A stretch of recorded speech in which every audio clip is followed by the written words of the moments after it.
pop-up vaccination sites are coming to our area. I'm Cassie Pruitt with what you need to bring to get your vaccine. The history of Stubborn Brother Pizza Bar. I'm Keegan Shannon, and I'll be taking a look at a popular college hangout in this week's UT10 Extra Restaurant Review. Better days ahead? I'm Michael Sandlin, and I spoke to the new UT president who said students should expect to see positive change. Your news in 10 minutes starts now. It's been a challenging time in the world, and UT is no exception. I sat down with a man confident he can lead the university in the right direction, Dr. Gregory Postal, the new president of the University of Toledo. Dr. Postal, while vaccinated, insisted on a mask-on interview because I haven't gotten the vaccine. He says he takes the pandemic seriously, but believes the worst is behind us. Dr. Postal has been put in charge of the university during a challenging time. The global pandemic continues, school staff are out of work, and the medical center is still losing money. Yet the president's outlook for the university is hopeful, and he has a plan on how to get the university back on track, starting with coronavirus. So now as the disease is less prevalent and more people are being vaccinated, we are able to start doing things a little more like we used to, but we still can't call it normal. That means testing and masks will continue into the fall, but we can expect an almost complete return to campus. For UT faculty and staff who have seen pay cuts, furloughs, and layoffs during the pandemic, Dr. Postal says relief is being provided with state and federal stimulus money. We've been very careful how we're using those, but a lot of those dollars have been used to get people back to work. There are very few people on furlough today compared to what perhaps was the case a year ago. Dr. Postal's also making changes in other areas. There's been much debate on what to do with UTMC, the university's money-hemorrhaging medical center, but Dr. Postal says he sees it as a community asset and will not have it sold. We're fully committed to it. We're in the process of putting in a new electronic health record. We're hiring nurses, we're hiring doctors. Our quality ratings are going way up. And so there's still a lot of work to be done, but the future is bright over there.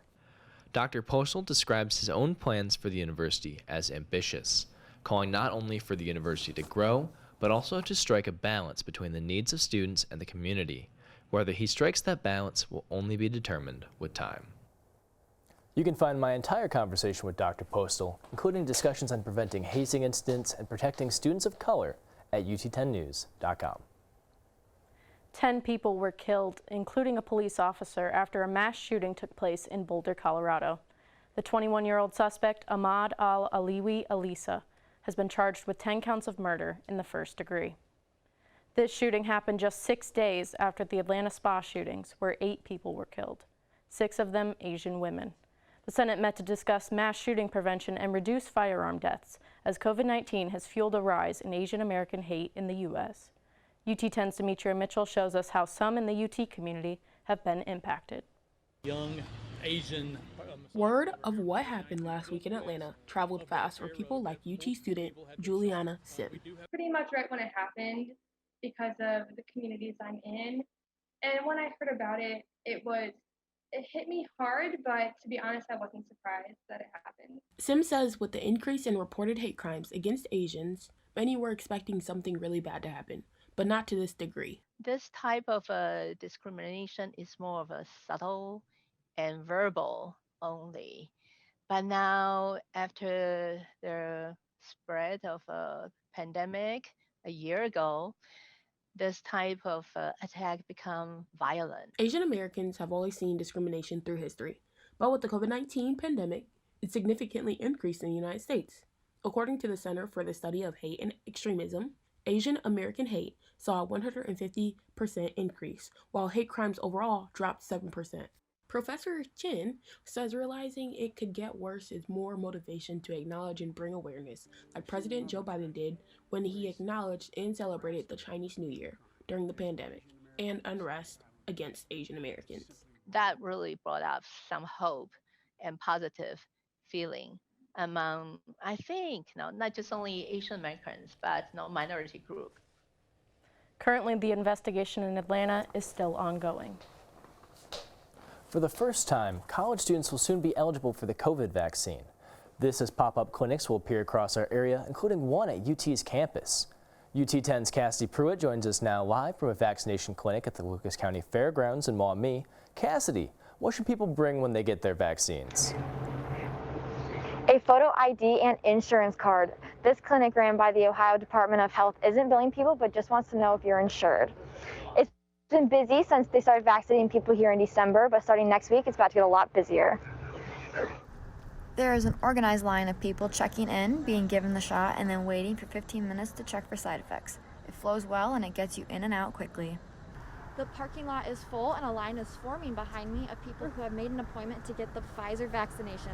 Starting Monday, they are expecting to administer about 5,000 doses a day compared to the 5,000 weekly they are doing here now. Moderna and Johnson & Johnson vaccines will be accessible for ages 18 and older. Eileen Thompson with the Ohio Department of Health says as the availability of the vaccine increases, the more appointments will become available. We expect to have appointments for next week posted soon, so continue to check the Get the Shot Ohio site, and you'll see the rec center location turn blue, and then you'll be able to book your appointment. Good news for college students struggling to make an appointment. 1 week from today, a mass vaccination clinic will be held at Savage Arena from 5 p.m. to 9 p.m. for UT students and employees. It's first come, first serve, and they ask that you bring your insurance card, but you will not be billed. Live from Maumee, Cassidy Pruitt, UT10 News. Thank you, Cassidy. To register for the clinic in Maumee, visit ut10news.com. Now, let's turn things over to Caleb Gill with UT10 Sports.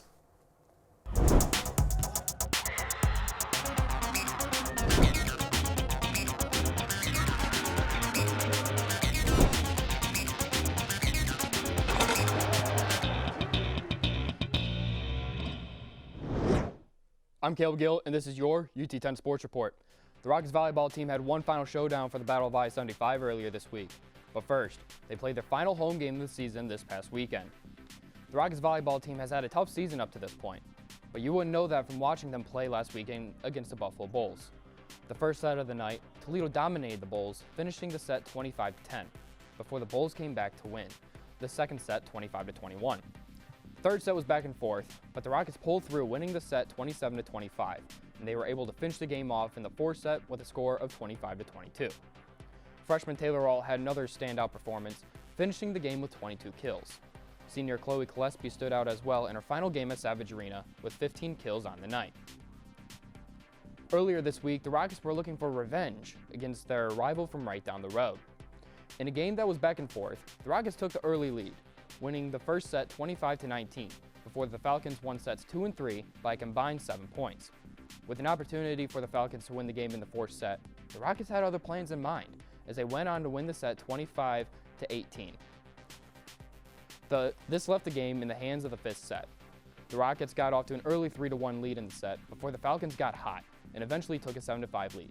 This would not discourage the Rockets, however, as they would storm back and win the set 15-11. Taylor Ault's 28 kills would help lead the way to upsetting the undefeated Falcons, while also getting revenge on the rival from right down I-75. The Rockets volleyball team will travel to Akron this weekend for the conclusion of their 2021 season. Next week, women's soccer will be playing at home versus Ball State, while the men's baseball team will be traveling to Ball State this upcoming weekend. Back to you, Mike and Becca.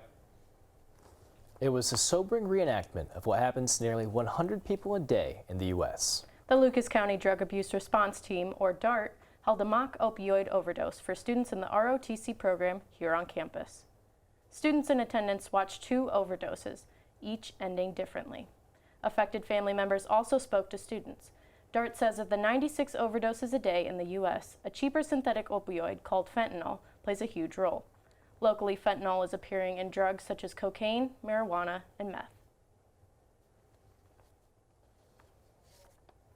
People will think this can't happen to me, and with all the drugs that are out there now that they're experimenting with, they're being cross-contaminated, and you just don't know what you're buying anymore. So overdoses happen, and we'll go to the hospitals and they'll say, all I did was smoke a blunt, or all I did was hit a marijuana cigarette, and they're laying there being revived by Narcan. So I think that's the biggest reason we need to be out there. That's it for UT10 News, but we have a special UT10 Extra coming up after this short break.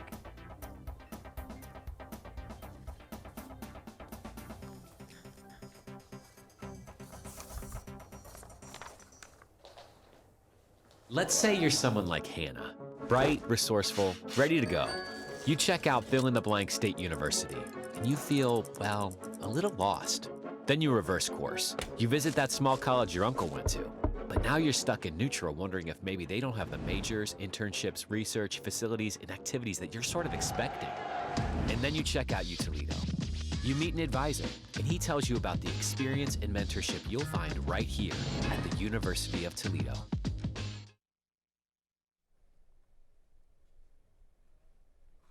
Welcome to this UT10 Extra. I'm Keegan Shannon. Throughout the next 5 weeks, we'll take a look at various local restaurants and eateries in the Toledo area. For today's review, I decided to visit the Stubborn Brother Pizza Bar. This place is becoming a favorite among college students and local residents alike. On the outskirts of University Hall stands the Stubborn Brother Pizza Bar. Stubborn Brother Pizza Bar was established in 2018. We just hit our 2-year anniversary in February. My mom grew up on the East Coast, which is very popular and famous for their East Coast style of pizza. And they wanted to bring that same style of pizza to the Toledo, Ohio area. The interior of the restaurant is decorated with various accoutrements reminiscent of Toledo's industrial past. The name Stubborn Brother is after my dad. He's part of a small restaurant group here in Toledo, and his brothers decided that they did not want to open a smaller pizzeria. So he said, well, if you guys kind of don't want to help me with this, I'm just going to do it myself. So he called it the Stubborn Brother, kind of based off the fact that he's stubborn and wanted to do something and did it. So. Since its opening in 2018, the restaurant prides itself on its selection of New York-style pizza. How has the public reacted? Oh, the public has, I think, loved this restaurant. We've been very busy since open, to be honest. Atmosphere gets a 4 out of 5. I enjoy the Toledo theme, and I think they blend it well with the traditional bar setting. Appearance also gets a 4 out of 5. The food looks good. It isn't presented in a particularly flashy way, which I think works for a restaurant like this. The food tastes like a 5 out of 5. The pepperoni pizza is delicious, and the slices are huge. Pepperoni coverage is perfect, and the crust is crispy without being thin crust level. Options and sides also get a 5 out of 5. There's plenty to choose from here, from different pizza toppings to stromboli and pasta. Overall, I think Stubborn Brother Pizza Bar earns an A. This is a place I'd recommend to anyone with pizza on the mind. Thank you for watching this week's restaurant review. Don't forget to tune in next week, where we will travel downtown to Adams Street for a unique experience. I'm Keegan Shannon, and I'll see you next week.